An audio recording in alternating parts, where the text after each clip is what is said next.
everyone, Miss Nicole here, and wanted to wish you a happy Chinese or Lunar New Year. That's February 1st today, and we're going to be doing a few crafts to celebrate it. And one of the things we're going to be noticing if you get your craft bags is there's a lot of red and yellow things in the bags. And if you notice, traditional Chinese decorations for New Year's include a lot of red and gold things. And there's actually a really fun myth and story behind it that I'm going to tell you guys about before we start on our project.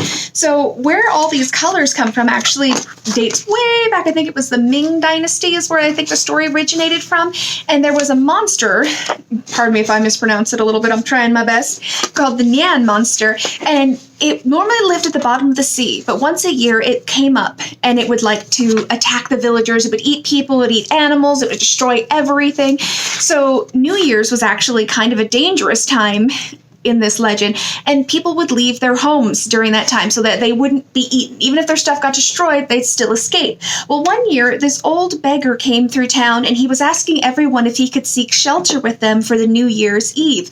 And everybody turned him away, saying that, nope, we're leaving, we can't stay, it's gonna get us, sorry, too bad, so sad. And he couldn't leave because he had no vehicle to get far enough away from the seashore. Well, an old woman who was also unable to leave took pity on him and took him into her home, and the man promised that he would help keep the Nian monster away from her home and protect her. So the little old woman went to sleep, and the old beggar man stayed up, and he cut out papers and wrote calligraphy on top of a bunch of red, beautiful scrolls on the sides of the door and stick to the front of it. Well, midnight comes. The old man's resting in his chair, and he hears a mighty roar outside. The Nian monster has come up from the ocean and is ready to attack them. Well, the monster sees all the red outside the door, and he starts to get mad, and he roars, and he starts to freak out. The old man jumps into action, and he starts lighting firecrackers, which scare the monster away. He basically stays up all night, scaring him off. The monster goes back to the ocean floor, and the next day when the people start coming back to their village, they realize that nothing was destroyed, and the old beggar man and the little old lady were both safe and sound, and they realized that the Nian monster's weaknesses were these loud firecracker noises and the color red. So from that legend, people in China often decorate with these colors. There's also some attachment between fortune. So you see the red for the good luck, and you'll see the yellow, the gold, for fortune. And that's a big part of what people wish them in the new year. Gong Qi Fat Choi, also maybe pronounced a little bit off, I'm trying my best, guys, basically means, be happy and prosper, which doesn't mean just money.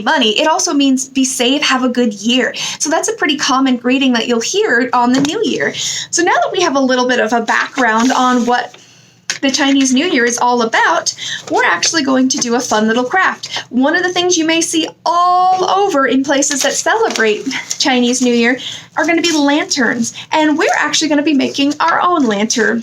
In your kit, you're going to find a piece of paper that's got 2 hole punch, some sticky stuff inside, and a couple of lines. Then you're also going to find 10 pieces of tissue paper cut into little strips, and then you'll find a little baggie that's going to have some, as I like to call it, bling bling, which are going to be some fun gems and jewels.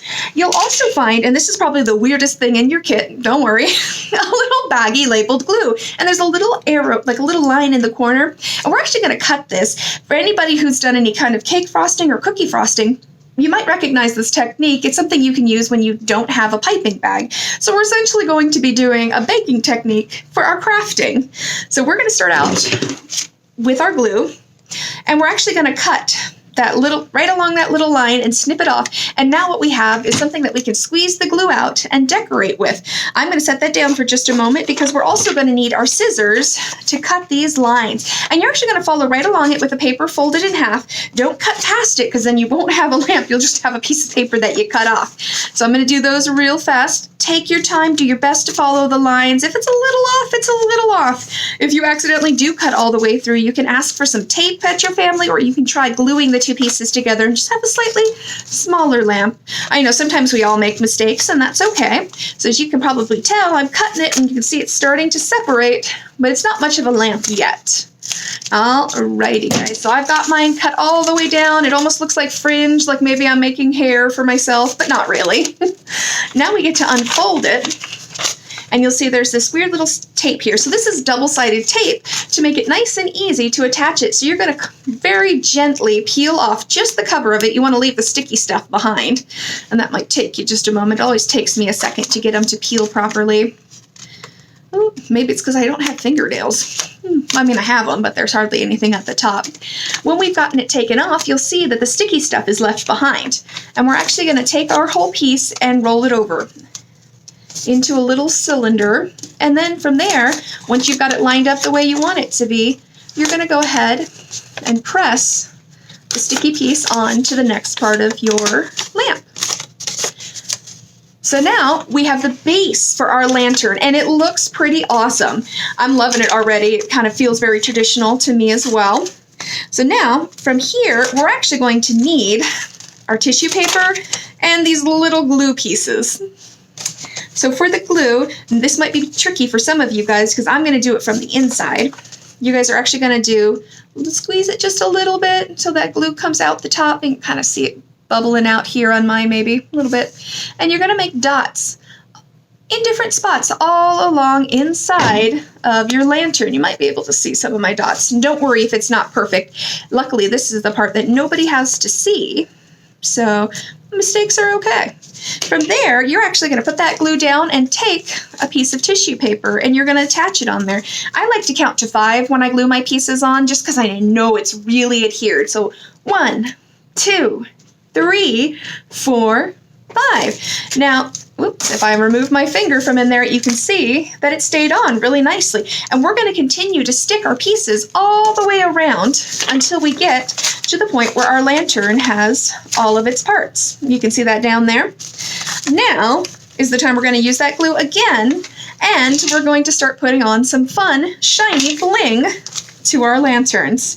Taking that glue, squeezing it up just like we did for the tissue paper, get it out to the top, and then I'm going to put some big glue down for some of my big gems, because there should be 2 big gems in everybody's kit, and then you should see about 8 smaller gems in there. So I've kind of picked my spots for these 2, and again, we're going to hold those down. I'm going to count with you guys on this one.